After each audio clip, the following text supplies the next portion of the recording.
Tiba-tiba podcast. Gue mau sharing juga satu. Jadi tante gue, sebutnya tante, tapi gue panggilnya nenek. Jadi nenek gue itu di gue mimpi. Pokoknya gue lupa deh mimpinya apa. Pokoknya setelah gue mimpi, si nenek gue ini nggak ada. Terus After gue mimpi itu. Nah setelah itu gue tuh sesering itu dimimpiin sama dia. sesering itu, tapi mimpinya itu bukan dalam bentuk yang menyeramkan. Gue mimpinya ya udah kita dalam kayak reka ulang, tapi gue sadar lu udah nggak ada, ngerti nggak? Tapi reka ulangnya berkali-kali enggak? Berkali-kali kayak kita kehidupan biasa aja, sosial biasa gitu. Tapi kalau berkali-kali tuh kejadiannya kayak gitu lagi, Kak. Enggak Oh, berkali-kali, berarti maksudnya enggak. dalam situasi yang kayak Sehari-hari hari-hari gitu. biasa. Tapi gue dari depan kayak ngeliatin aja, ya ampun kan Dendi udah nggak ada gitu. Kenapa? Soalnya Masih semua orang dimimpiin gitu. semua orang tuh seolah-olah Nggak tahu nggak ya. tahu kalau itu udah nggak ada. Dan gue kayak berdiri ngeliatin kan udah nggak ada ya gitu. Pokoknya setelah itu gue mimpiin nenek ini tahun 2019, dia meninggalnya 2019. Kemudian 2 tahun 3 tahun kemudian uak gue, tante gue juga, tapi gue bilang nggak uak gue itu nggak ada, pergi pas COVID. Nah mimpinya, jadi kan dulu gue bisa sering mimpi nenek kan. Terus Gantian. jadi pas uak gue meninggal ini, sebelum apa sesudah gue lupa deh, pokoknya sebelum atau sesudah, tiba-tiba gue berada di ruangan yang putih semua, itu isinya banyak banget pintu. Terus Jujur gue kayak panik gitu, kayak gue panik nyari pintu sambil diikutin sama nenek gue. Nah, jadi gue sama nenek gue nyari pintu di ruangan yang putih semua, nyari pintu. Dan lu tau nggak, gue nggak tahu gue mau nyari apa. Jadi gue bukain semua pintu, sampai akhirnya kayak gue udah capek. Akhirnya gue buka pintu, di situ ada uak gue. Terus Gue merinding ngapain? banget. Gua lo ngapain? Terus gue bilang gini, Selamat datang. enggak, gue bilang, nih uak udah ada temennya ya nenek udah ada temennya nih uak.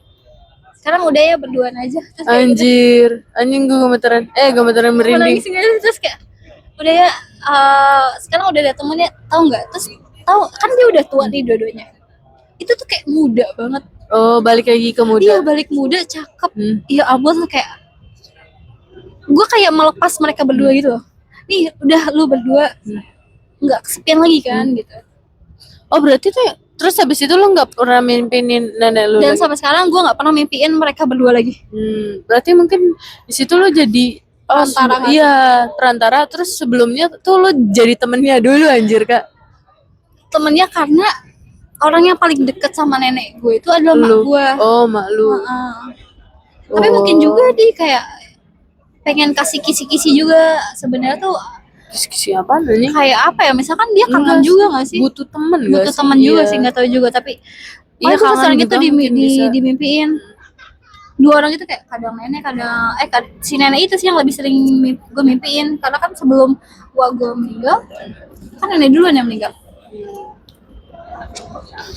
Tapi gue nggak tahu kenapa Gue jarang ceritain sih. Kaget gak? dikit. Kagak kaget banget anjing. Karena gue merasa semua orang punya, karena gue merasa semua orang merasakan apa yang gue rasain. Semua orang juga kayak gitu. Tapi kata teman gue, semua orang nggak kayak gitu. Emang nggak semua? Iya, makanya nggak jelas. gue mikirnya ya udah, mungkin lu juga kayak gitu. Lu baru merem masuk mimpi juga kayak gitu nggak sih? Enggak anjir. Gitulah. Cuman kadang gue bukan iri ya, bukan iri, kayak gue penasaran deh muka nenek gue, muka kakek gue, karena gue cuman ngelihat satu kakek gue doang dari emak gue. Terus nenek sama kakek dari ayah gue nggak ngelihat. Kayak penasaran mukanya kayak gimana ya. Gue pernah ketemu di dalam mimpi gue. Bajir. Kayak sebuah privilege ya. Iya, sebuah privilege. Ih, sumpah ya. Apa? Why? Ini dua dunia gitu loh, ngerti gak sih? Ngerti. Nah, gue tuh nggak pernah ya ketemu sama nenek gue, tapi gue ketemu nenek. Terus gue ceritain ke mak gue. Terus kata mak lu itu dia. Itu, ini ya, Oh, nenek lu. Oh. Emaknya emak gue. Nenek gue berarti Privilege ya. terus gue langsung iya, soalnya dia semalam mimpiin gue bilang gitu kan. Iya ketemu sama Ua sama ini gitu. Oh, sebuah privilege bener Iya, sih. sebelum privilege. Bisa melihat masa depan dan masa lalu. Tapi kadang gue mikir kayak apakah itu cuma bunga mimpi gitu. Tapi kadang tuh sometimes gue juga takut kayak itu beneran apa namanya orangnya asli, maksudnya Atau cuma arwahnya dia atau setan yang mewujudkan dia, gitu, ngerti gak sih? Iya, itu yang gue Soalnya takutin. gue juga mungkin pernah kalau kita lihat lewat mata mungkin iya. Cuma kan kalau lewat mimpi mungkin iya, kalau lewat mimpi nggak tahu juga sih. Iya, Kadang lihat dari mata juga iya. Bisa juga sih. Soalnya gue pernah baca teori kayak apa namanya, kadang tuh yang lu mimpin tuh bukan orangnya langsung gitu, arwahnya doang. Iya, bukan arwahnya ya, kadang ada jin yang menyerupai gitu. Kadang ya udah, makanya mungkin kalau mimpi udahlah dianggap bunga tidur aja gitu. Iya. Sama katanya tuh kalau misalkan orangnya udah nggak ada, terus kita masih mimpiin tuh dia itu masih berada di mana gitu. Maksudnya di mana? Enggak, maksudnya gue menyimpulkan sendiri ya. Yang gue mengantarkan, istilahnya mungkin mengantarkan nenek gue ke gua. Itu kan gue masih mimpin ya. Mungkin dia masih kayak menunggu. Akhirnya nih gue anterin nih ngerti. Ini. Sekarang dia tuh mungkin udah di tempat yang lebih baik, lebih terang nggak sih? Iya bener. Iya kasih istilahnya mungkin lebih terang, lebih udah sampai di tempatnya gitu. Mungkin ya kalau sebelum ketemu gue dia masih ada di angan-angan. Oh mungkin gue nggak tahu ya, lo ini percaya atau enggak? Gue nonton video jurnal Risa, terus dia tuh ada di waktu itu di hutan-hutan lah, entah di kebun binatang atau apa. Pokoknya di daerah pohon-pohon. Nah dari luar tuh mereka melihatnya kayak kok ini wujudnya aneh-aneh gitu. Ternyata pas ke dalam lagi, ternyata tuh mereka adalah gerbang pertamanya, ngerti gak sih? Aslinya tuh mereka melindungi gerbang-gerbang yang lebih suci lagi di dalamnya. Jadi kayak tuh, ada iya. Nah di situ si Indi sama si Iko tuh ternyata ketemu maknya kan udah meninggal kan. Nah ketemu maknya di situ. Ketemu maknya di situ, terus dia bilang cerah banget. Pokoknya pas gerbang yang terakhir itu kebuka tuh cerah banget. Dia bilang, oh ternyata tuh yang jelek-jeleknya tuh ngelindungin gerbang yang itu. Nah mungkin di situ kayak nenek lo awalnya. Ini asumsi gue ya.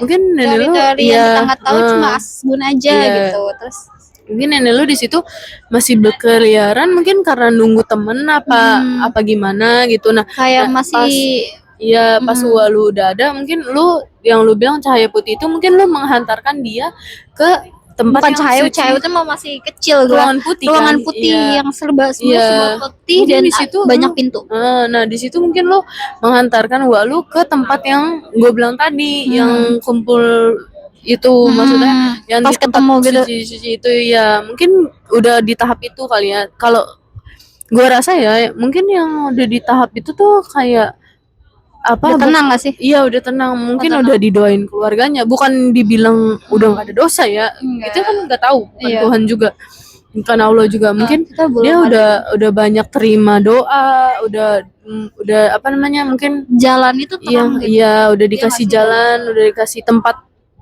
singgah sementara lah yang lebih baik gitu. Nggak keliaran buat mikirin gimana bayar utang apa gimana. Mungkin udah dibacain doa dari keluarga, udah nemu jalan pulangannya lah, udah nemu jalan sementara yang bakal ke jalan yang terang gitu. Ke tempat yang lebih cerah. Ini asbun banget ya Allah, tua banget gua omongan gua. Sumpah ini episode yang paling menurut gue tuh berat anjir, berat banget. Dan banyak banget teori-teori konspirasi. Teori konspirasi. Cuman jujur gue episode paling suka ini.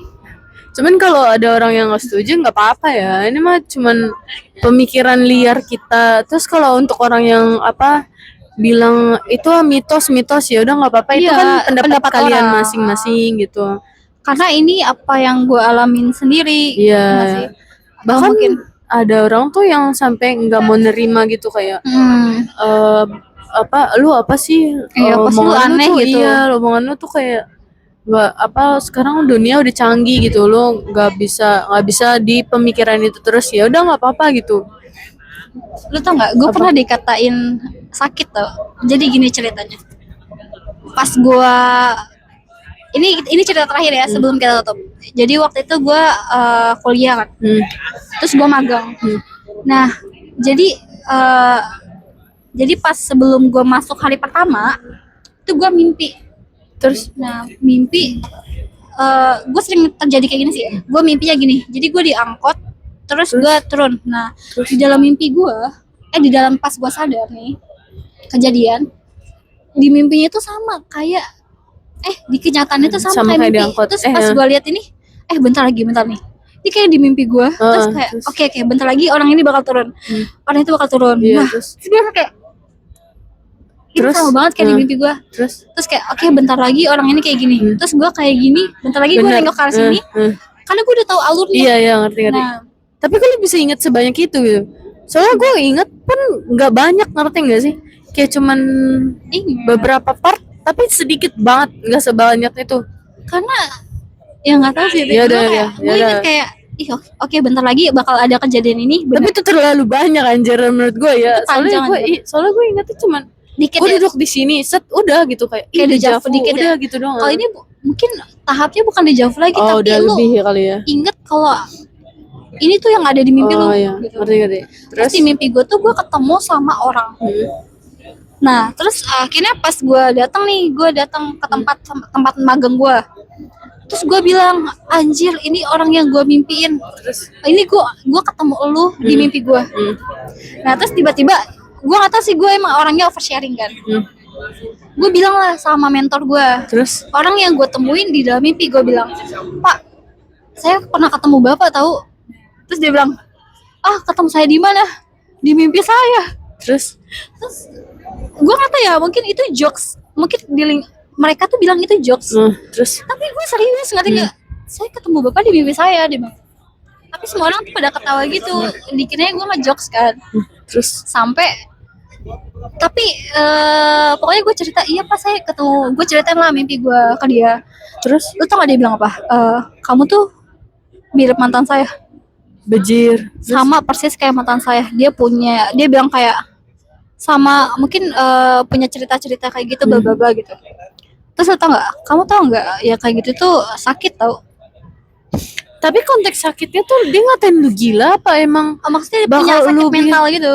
Dia bilang kayak itu kayak sejenis sakit mental, dia bilang itu.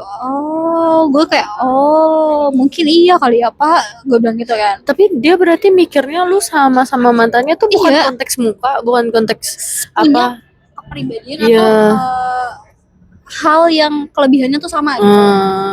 Tapi dia bilang, gue kaget dong hari pertama gue dibilang dimirip-miripin mantan bapaknya gitu kayak. Oh my god. Tapi gue lebih mikir lagi itu nggak logis karena gimana menurut kalian? Tapi kalau menurut aku ya nggak mungkin orang yang ketemu sama kita lu nggak dejavu, ngerti nggak sih? Pasti lu kayak bukan dejavu, kayak emang kayak gue kenal, ngerti nggak sih?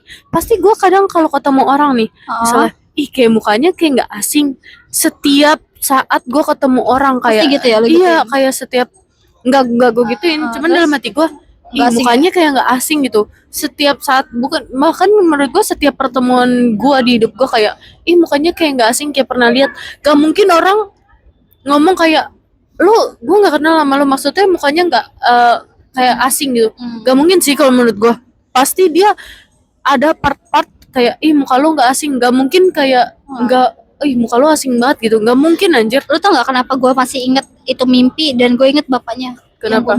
Karena itu mimpinya satu hari sebelum itu. Kayak masih fresh kan. Fresh banget. Kayak, gue ketemu lu semalam gitu di mimpi gue.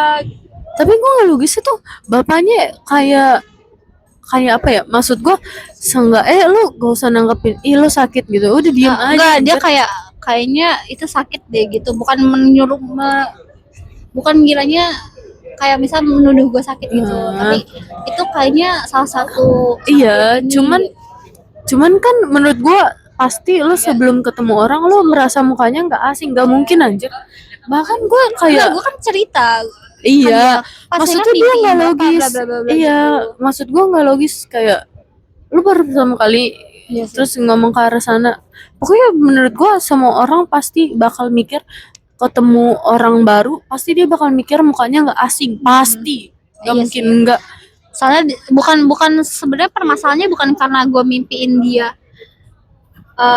milik ketemu gue di mimpi, tapi Iya. karena cerita-cerita gue yang punya kemiripan sama mantannya. Gitu kayak ya gitu Cuman lah. nggak Gue logis sebenarnya nggak aja. pernah cerita ini ke orang-orang kecuali temen masa kecil gue, kayak temen yang udah tahu gue dari kecil gitu.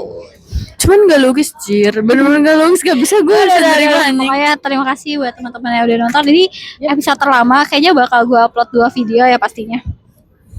Lu lihat berapa? 41 menit aja. Anjir, Ini kan episode gue terlama. lihat. Ya. Ini episode terlama dan terseru sih menurut gue. Karena Terberat anjing. terberat banget dan juga kayak fakta-fakta yang nggak pernah lu denger. Iya, Anjay. disclaimer ya. Disclaimer, Ini gue nggak pernah cerita ke tidak siapapun. dibuka, gitu. Disclaimer juga, ini semuanya adalah cerita kita ya, bukan. Jangan dibawa serius banget gitu. Dah, terima kasih buat yang udah nonton. Bye bye. Dadah. Thumbnail.